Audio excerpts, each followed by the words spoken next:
Football fans, welcome to the February 8th edition of the Positively Uncensored Arsenal podcast. I'm your host, Shotta, together with my comrade in arms, Blackburn George, the Arse Blagger. Heartbreak from Wolves to Aston Villa. Should we blame the referees? Stay tuned for more.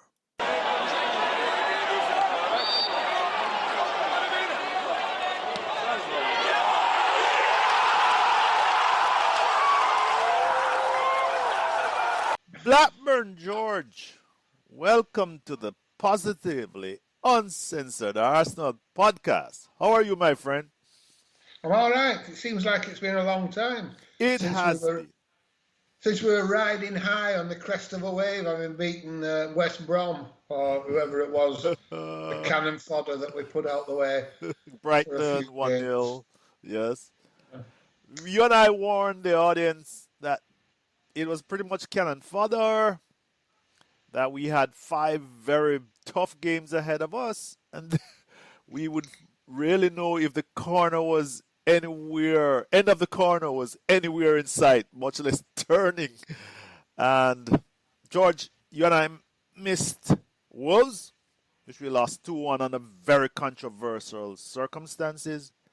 And then on Saturday, the game with Aston Villa, which we lost. But we lost in a manner which was, in my opinion, very predictable. So, have we turned the corner, George? Are we anywhere close to turning the corner? What did Aston Villa tell us? Well, let's go back to the Wolves game. Yes. There was a lot of optimism, despite the horrendous goings-ons, that we played really well in the first half. That was probably the best half of football that we've played under Arteta, maybe even. And, well, maybe it was, but we were 1-1 at the end of that half. Right. So, you know, we hardly blew them away. And Wolves were at the bottom of the barrel. Everybody was beating Wolves. They were low on confidence, George. They were very low on confidence. Where the next win was coming from. Yeah. I mean, they were dropping like a stone. Right. We caught them at just the right time. Yes. But unfortunately, they got Arsenal to save the season. The number of times that we turn a team's fortunes round recently is unbelievable. And we turned Burnley round for them. Yes. Come and beat us. You haven't beaten us for 30 years. Come on. Come to the Emirates. Let us give you 3 points.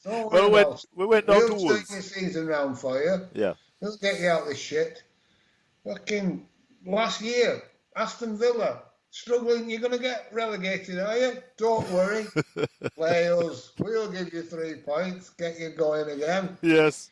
We just seem such a helpful, benevolent club these days that anybody who's in trouble, just come and play us and you can have 3 points. That's how it seems.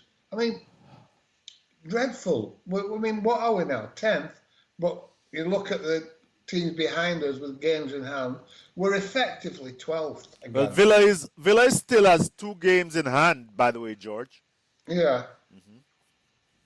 You know, and all the teams above us have games in hand.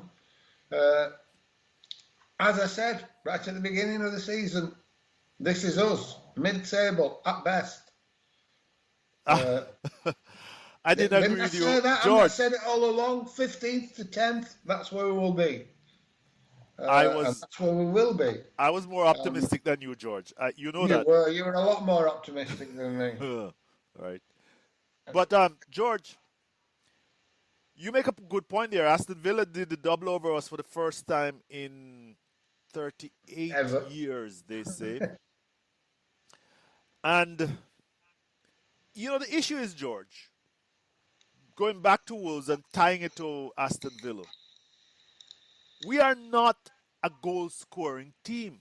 The record for this season is if we are 1 goal behind, we never win that game. We might draw, but we are never able to score 2 goals, George. And I made the point in my little 600 words report on the game that it was not a surprise because we are only scoring 1.2 goals per game. That's 24 goals after 21 games, George. That is not Arsenal.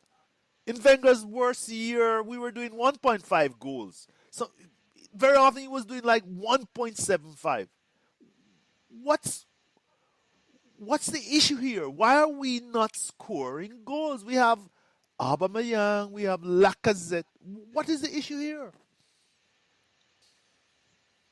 Well, the simple answer is the setup. When we're concentrating, obviously, our defensive record is better, and we're defending more solidly, but we're probably concentrating more on defending than we are on attacking.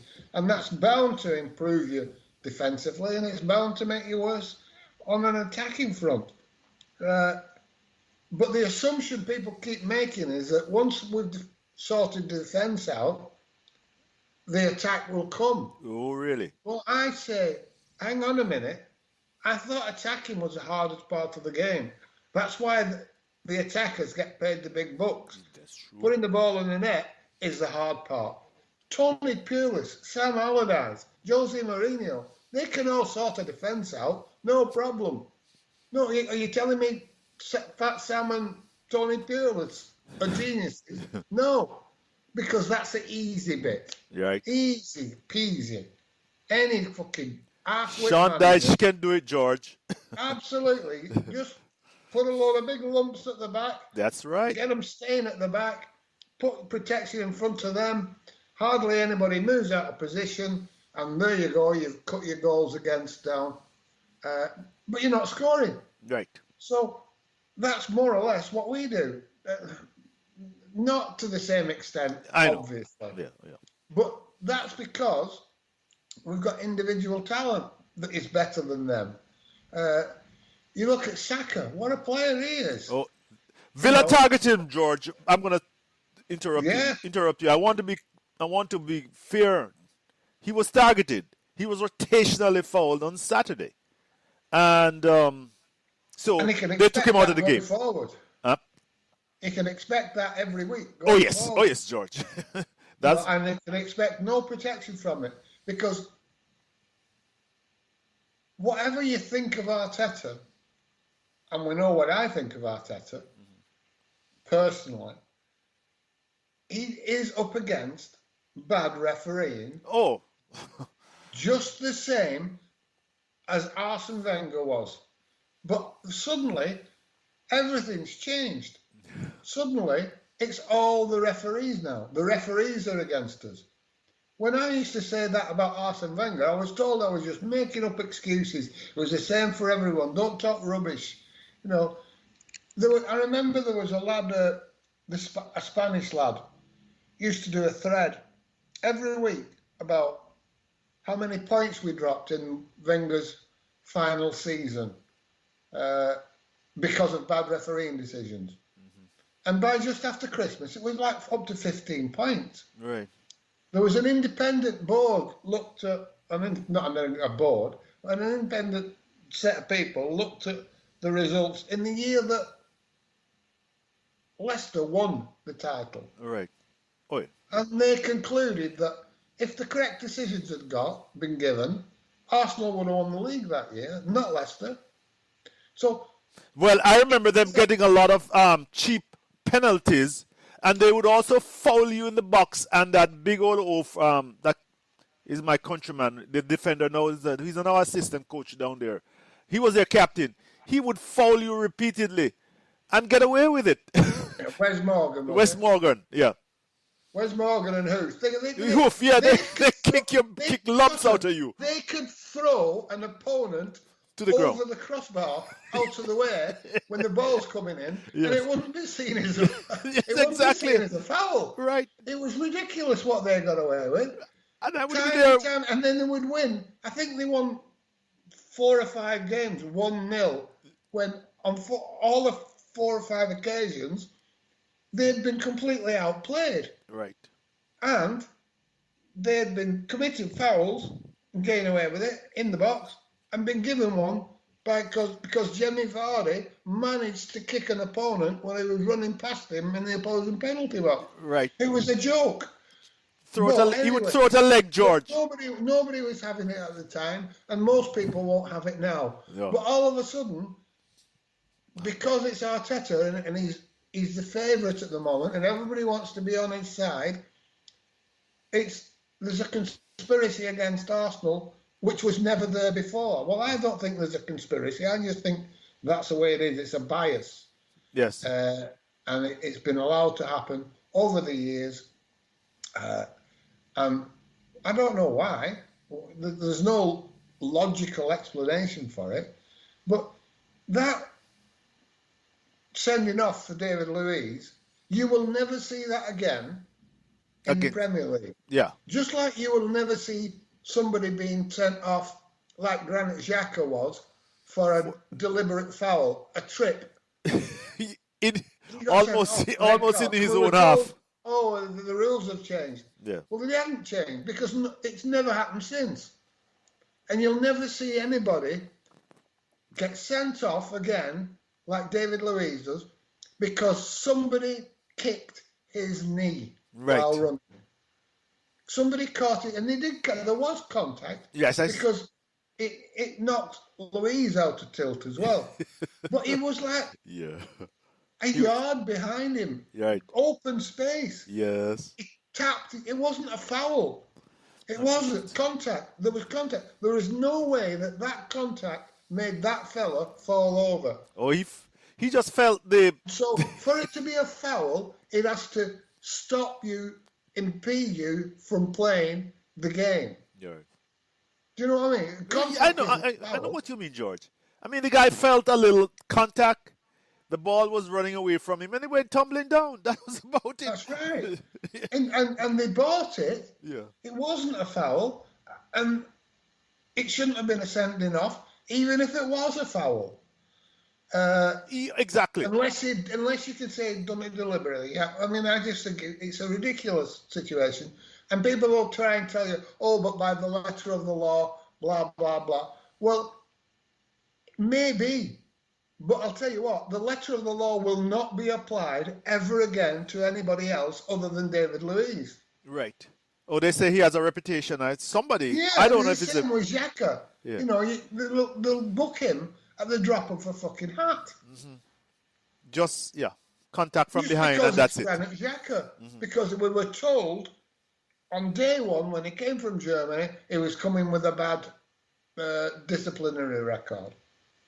And they've made sure that they've carried that on since. But my point is that this bias has always been. We've always been on the end of some terrible results. And it doesn't mean that they're a conspiracy. It doesn't mean that the referees are all sitting round in a room. This is what you're fighting against. When you suggest that there's a bias and certain teams are favoured, certain players are favoured, or certain players are unfavoured, somebody will say, oh, you're sitting there waiting. Do you think the referees all get together on a Monday morning and pick which team's going to win at the weekend? You know, fuck off. That's not what we're saying. We're saying that the margins are so close between winning and losing, there only has to be a slight... All you have to do, and I'm going to take it to its nth degree here, all you have to do is book one set of players for every 4 fouls and book their opponents for every 5 fouls, and you've given the first team a massive disadvantage. Massive. George. It doesn't have to be, oh, we're going to give them a penalty, or we're not going to give penalties. It doesn't have to be that deep. It just has to be enough to sway the balance. And we saw that. David Luiz taps his knee. We've been playing well. We're all over. We would probably have gone on to win that game quite easily because Wolves were shocking. They were at the races. They were frightened to death. They couldn't win a game. But all of a sudden, that one decision that they can try and justify sending off, and all of a sudden, we get Arsenal are blamed then, for being weak. you know.